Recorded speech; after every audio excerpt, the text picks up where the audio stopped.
Today we're talking about how to exercise with various autoimmune type disorders. Let's get started. Hi, I'm Jessica Valant, a physical therapist and Pilates teacher, and I want to bring science-based knowledge, empathy, courage, support, love, and hopefully some fun to the journeys we have with our bodies. There is hope and strength in your body, and my goal is to help you find it. Hi again, and welcome back to Meet Your Body. I am so happy to have you here. And I am going to talk about a subject that I want to scream from the mountaintops. And that's a lot of times how I find the subjects to talk about here on this podcast. It's because after 23 years now working as a physical therapist and a Pilates teacher and working with more clients than I could ever count and getting messages and emails and comments and all the things, there are just so many topics that are misrepresented online or on social media or through well-meaning doctors and personal trainers. And people come to me with, one, inaccurate information, things that they have been told or understood that is simply wrong. And a lot of times I need to peel back the layers and help explain the correct information. That's one piece. And another piece that I get is simply from bad marketing and people ending up with some kind of trauma in their past through exercise or again through medicine or seeing a healthcare professional, some kind of trauma that has made them very hesitant towards movement and exercise, made them fearful, scared, all of those kind of things. And so much of my job is honestly explaining and trying to help my clients and everyone who listens and follows. I want you to find that joy and value in movement because there's no one out there that couldn't benefit from some kind of movement.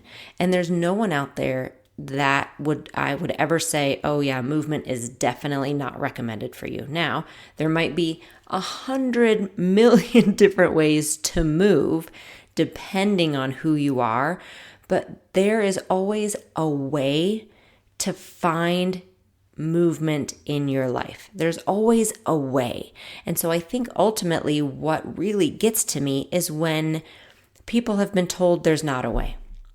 Right? Like there's not a way, you're a lost cause, it's too late, you're going to hurt yourself, you should just not try. That's what gets to me because it means someone's not working for you or with you because there's always a way to try.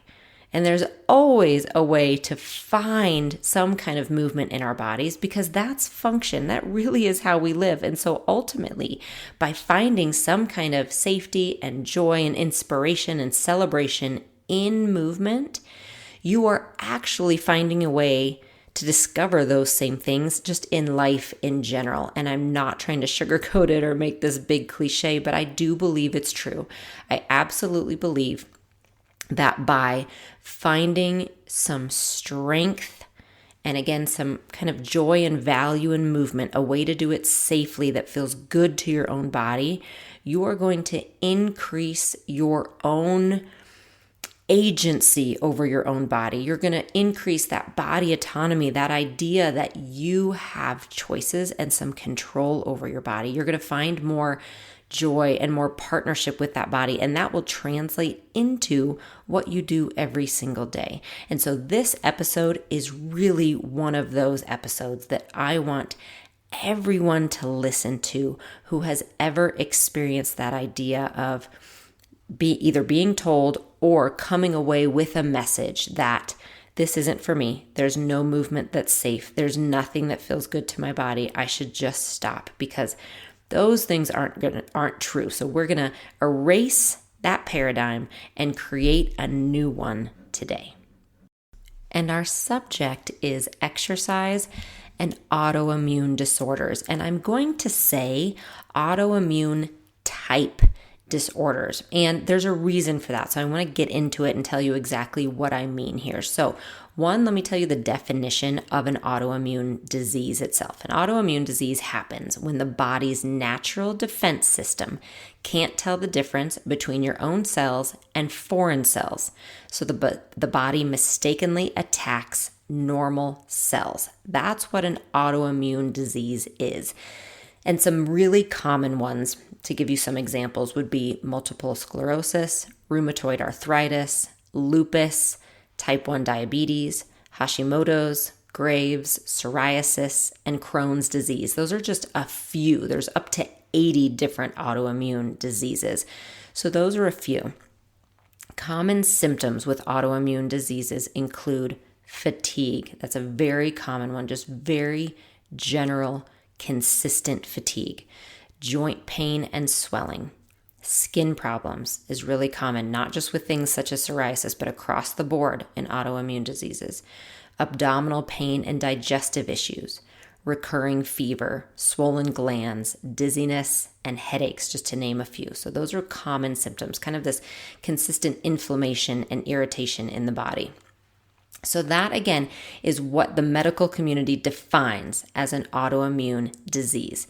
Now, our podcast today is going to take into account that there are a few other diseases out there that research is now showing act as autoimmune diseases. And I want to cover those as well. So we're going to kind of have this big bucket we're talking about. We're talking about true autoimmune diseases that you might fit into. But then also, we're going to talk about things such as chronic fatigue syndrome, such as endometriosis, and such as fibromyalgia. Okay, so there are quite a few diseases out there, such as those, that again, research is now showing show a lot of similarities to true autoimmune diseases, even though they haven't been classified that way. So fibromyalgia, for example, is a chronic pain condition commonly thought to originate in the brain, but a new study is showing it might actually be a disorder of the immune system. All right. Also, chronic fatigue, same thing. It shares characteristics of autoimmune diseases. Endometriosis, which I have a very long history of myself. Evidence is now showing that there's a link between endometriosis and several autoimmune conditions. In a recent study, women with endometriosis were found to have a greater risk of 28 different autoimmune diseases. All right. And there's growing evidence that it itself, endometriosis, is actually an autoimmune disorder. So that's why today I want to talk about all of these different conditions, because everything I say today about exercise is going to relate to all of them. All right. So whether you have officially been diagnosed with an autoimmune disease, whether you maybe have one of these other conditions that might fit into that kind of category, or whether you simply have a long-term case of inflammation in the body, these things we talk about today can definitely benefit. So let's dive in. So today we are talking specifically about exercise and how it relates to these different conditions, because movement and exercise are different. They will act differently. You will have to approach them differently if you have an autoimmune disease or any of these other conditions we have talked about. And that's where the missing piece comes in. And that's where that past trauma can really come in. If you have seen a personal trainer, if you've jumped into some of these online programs, again, with the very best of intentions, and you have some of these conditions, you very well may have come away feeling defeated and in a flare and feeling more pain, thinking, I guess I just can't exercise. I know I need to, but I guess I just can't. And that's kind of the narrative I want to change. You absolutely can exercise, but you do need to come at it from a different place. And if anyone has worked with you and hasn't done that for you, they've done you a disservice. So take any of that idea of defeat or discouragement off of your shoulders right now. I'm allowing you to get rid of it. Get rid of anything in the past that's told you can't move or exercise. Get rid of anything that's ever told you just didn't do it right. It is a condition of your body, and we want to honor that. We want to honor our bodies and work with them. So the two main things that need to be considered with any of these kind of issues are, one, pain management, All right, how to build strength and mobility and function within the boundaries of your individual pain tolerance. Okay, number 1, pain management. Number 2, energy conservation. So fatigue is a very big factor with these kind of conditions we have talked about. And I'm talking not just overall fatigue, like, oh, I'm really tired today, but also that idea of endurance. So how long, how fast, how intensely can you work out? You need to learn how to manage your own energy because you only have so much for the day. So when you have these kind of conditions, you basically wake up with a bucket of energy, and it's up to you how you are going to disperse that in your needed activities for the day. And absolutely, some days will have more than others. Some days you might have a really big bucket. Some days it's a little smaller. But you have to use that amount for the entire day. So it depends on what you're doing, what you have going on, all of those kind of things. And if you use too much on one workout because someone told you that, oh, this high intensity class is the way to go, you have to do it. So if you do that and you go over your allotted amount of energy, you're going to feel it. And again, you'll probably go into a flare. All right. So those two things, pain management and energy conservation, are the two things that we are going to keep in mind as our goalposts on how we define and how we kind of create our own program for movement. So keeping that in mind, here are my kind of tips and strategies to do that. I have 8 I'm going to go through because I love a list. I love bullet points. We're going to put it down on an easy to read list. Write them down if you need to. The first one is simply to recognize that daily movement is a good thing and that it is accessible to you. All right, put that in your brain, put it in your heart, write it down, put it on your bathroom mirror, put it on your computer. It is accessible to you no matter what you have read or anyone has told you. Now, I am not saying what kind of movement that is. I'm not going to define it for you because we're all different. These tips are going to help you define it for yourself or help you figure that out. But simply know there is a way for movement to be accessible to you, and it is a good thing to do the work to find that. Number 2 is to remember that when you are dealing with one of these kind of disorders or diseases, how you approach movement will be different than other people in your life, other people in your community, your neighbors, your friends, your family members. It's going to look different, and that's okay. And you want to accept it and you want to move on with that understanding. The more you can embrace that idea, the more you can actually take that agency over your own body and situation and make decisions for yourself. It's going to put the ball in your court, and you will start to enjoy that control and decision-making power you have. And we're going to get into that idea a little more in a little bit here. But remember that, and also accept it and celebrate it, that it is okay that your approach to exercise and movement is going to look a little different than other people's, okay? The next thing, really important, that when you start small. We are building up to full movement. Absolutely. That's a great long-term goal to have. If you have a long-term goal of a full yoga class or of walking or running a 5K or doing a class with your kids, anything like that, trying a new dance class, going on a hike, walking Italy if you're traveling, whatever your goal is, let's keep that as a goal. But you want to start small. If you jump right into something intense, and by intense, that can mean too much time, so too long in length, too much time. If you jump into something that's too long, too heavy, gets your heart rate up too fast for too long, any of those kind of things, you can really upset your body. In some ways, you can increase that inflammation and irritation, and then you'll go into a flare, and it actually will set you back. And I bet a lot of you are probably nodding right now and understanding. You probably, again, grabbed one of those kind of programs online that was telling you just 4 weeks to lift the heaviest weights you want, or you ran to a class with your neighbor or a friend because it sounded fun, right? You want to do it, and I get that. But too far, too fast, and your body will flare, and then you set yourself back, and then you'll go into a pattern of that where you don't do anything for 2 weeks because it hurts too much. And then you feel bad or guilty because you haven't done anything, So you go right to doing something really long or really far or really fast or really intense, and then you set yourself back again. Think of the long-term journey. Okay, I've been on this journey with endo and trying to figure out how to move my body for over 20 years. So I've gotten to a place now that I know what my status quo is. I can add heavier weights. I can try new classes. So a great example for me is I have been doing for a few weeks now a trapeze class. And for some reason I love it and it's really fun.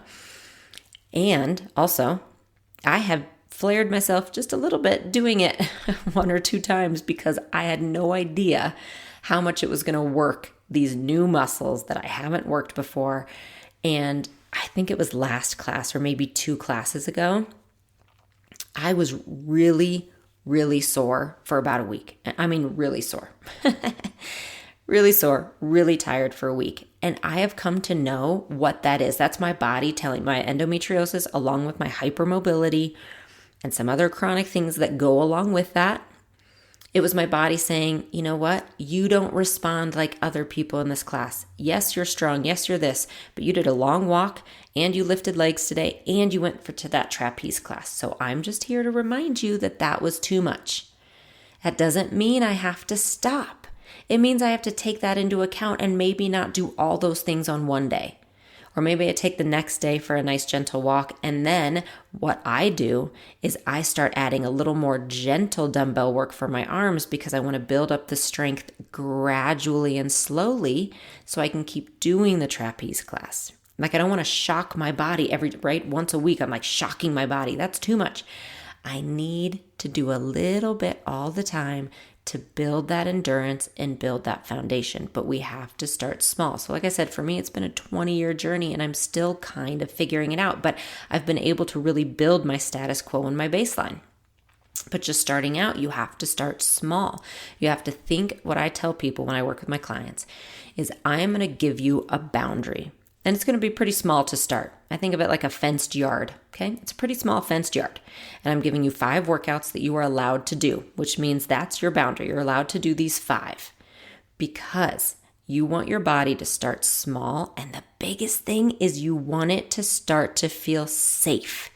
Think of your body literally as a small child. Okay? It helps me to do that. So if that analogy doesn't help you, it's okay. Leave it away. Put it away. But it helps me. I think of how would I help my kids?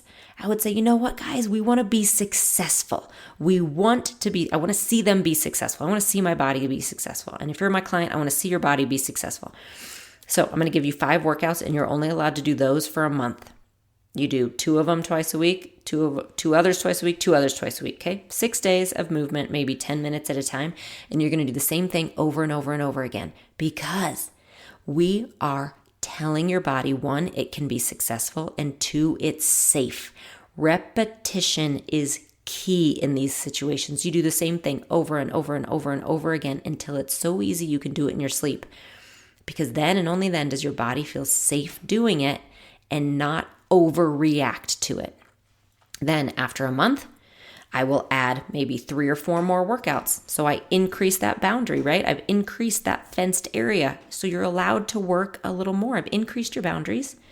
So you have more, but we still haven't taken the total boundaries away. And that's how you look at it. You add a little bit at a time. You increase that circle of protection a little bit at a time. But the key is you always feel safe. And for me, when I do have an endometriosis flare, I go right back to my safe workouts. That's what I do for a week or 2 because I love them now. My body feels so safe and so comforted doing them. Okay, so think of it that way. You start small and you start safe because that's the key, is making your body feel safe in movement. All right, and then the next point on that, number 4, just piggybacks off what we just said. The most important thing isn't intensity, it's consistency. Okay, don't let anyone else tell you otherwise. Intensity doesn't matter. Consistency of movement does. All right. Number 5, remember, just because you can do something doesn't necessarily mean you should. This goes along with things such as you're a regular exerciser. Let's say you are a regular mover and suddenly your body, kind of this autoimmune kind of disease or disorder or something else I've mentioned, is catching up to you now. And you say, you know what? Just a year ago, I was able to do that. I could do that a year ago, so I'm going to try it again because you have in your mind, I know I can. Or let's say you're really hypermobile and you can do the biggest back bends anyone's ever seen. But you don't feel great anymore when you do them, or you go to a really intense yoga class. That's really common. So just because you can do something doesn't actually mean you should. You have to ask your body how it's responding, how it feels afterwards, okay? So again, do you want to be able to do more now, like more consistently? Or do you really feel like you have to be able to do that biggest pose or what you could do as an athlete 20 years ago? Think now. Bring yourself to the present. What can you do now? What can we celebrate now within those boundaries? Because there's nothing wrong with boundaries. It makes you feel safe, right? So keep remembering that. So just because you can doesn't mean you should. Ask what your body needs and wants now. Number 6, this is really, really important. Think of 50% effort on everything you do. And I know there's no other fitness instructor or personal trainer in the world telling you that, probably, right? Everything out there says, go big or go home. Go as hard as you can.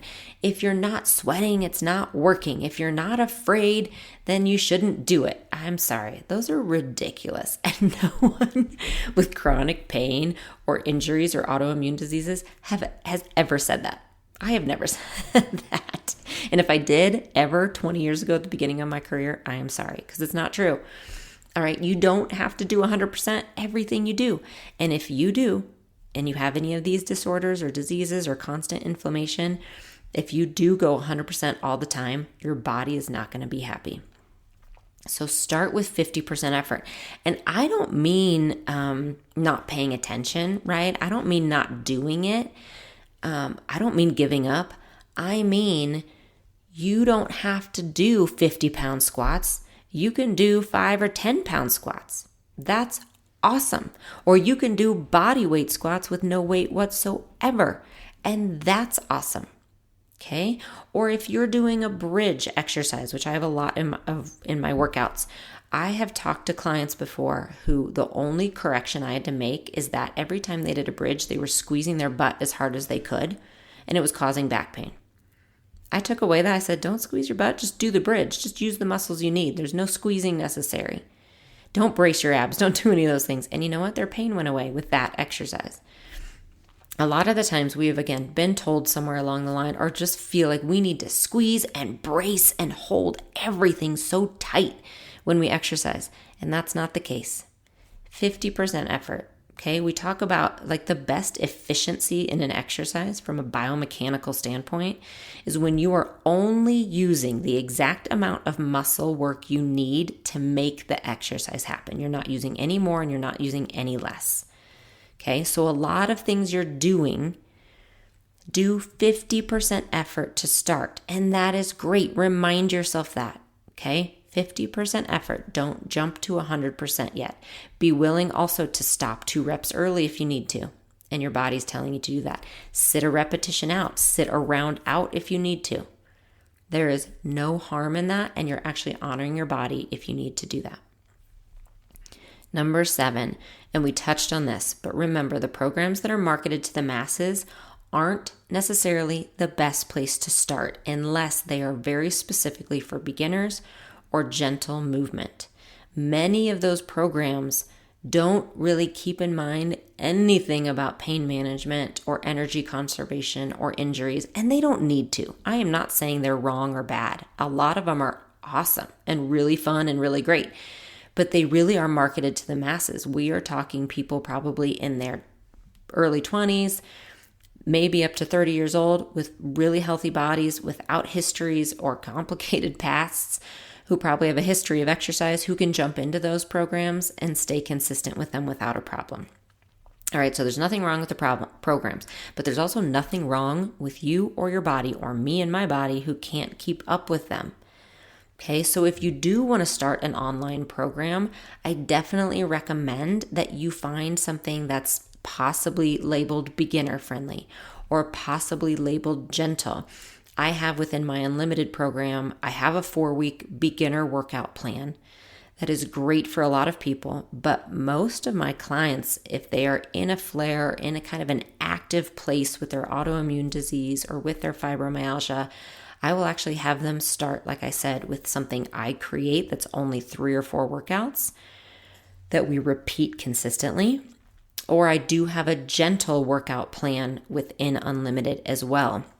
And I think those are really important places to start. Or even, believe it or not, there's so much value in picking one workout. Like one of my workouts on YouTube you really like that's a 10 or 15 minute gentle workout. Or one yoga workout you've always done. Or just something, anything that you really like. Pick one that's 10 or 15 minutes and just do that every day. And do not listen to those voices yet that tell you need to do 100 different things. You don't when you are in that place, okay? When you're in that place of a flare or in pain or just trying to build consistency, or maybe your consistency is walking 15 minutes every day. I think that's amazing. Think of it as consistency. You are trying to carve out 15 minutes a day to honor your body with movement, whatever that looks like for you, okay? And I'm going to give some examples below. I will put some of these links to some gentle workouts below. I have even stretches in bed that are a great place to start. But again, remember, you don't want to go from 0 to 100 miles an hour. There's no need for it, and it's going to set you back. So find the things that work for you. And then the final piece to all of this is celebrating the value in short workouts. Because again, I know things out there tell us it has to be an hour a day or it doesn't even work. It doesn't matter. Half of my job, I feel like, is dismantling that idea to remind you that all movement is good movement and any amount of time is better than no amount of time. It is about building the consistency. So celebrate those short movement sessions. Celebrate when you are able to do 12 minutes instead of just 10 minutes. Celebrate the value of moving your body, period. Moving it for joy, moving it for healing properties, moving it for function. Celebrate when it is easier to climb up one flight of stairs. Celebrate when it's easier to get on and off the floor. Those are the things that we are working to celebrate. We're celebrating having a little control over this body that can sometimes feel so out of control with any of these kinds of conditions. Remember, you can move. You are allowed to move. Movement can create joy and inspiration, and it can empower you in so many different ways. And also, find the way that movement works for you. Whether this is lifelong, something that you're going to have to manage, whether you are in a season of life learning how to manage it, take one day at a time and believe in yourself to be able to do it. Because as always, I believe in you.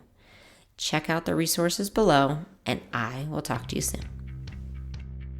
Thank you so much for joining me today on Meet Your Body. If you have a moment, please consider rating and reviewing this podcast as it helps us tremendously.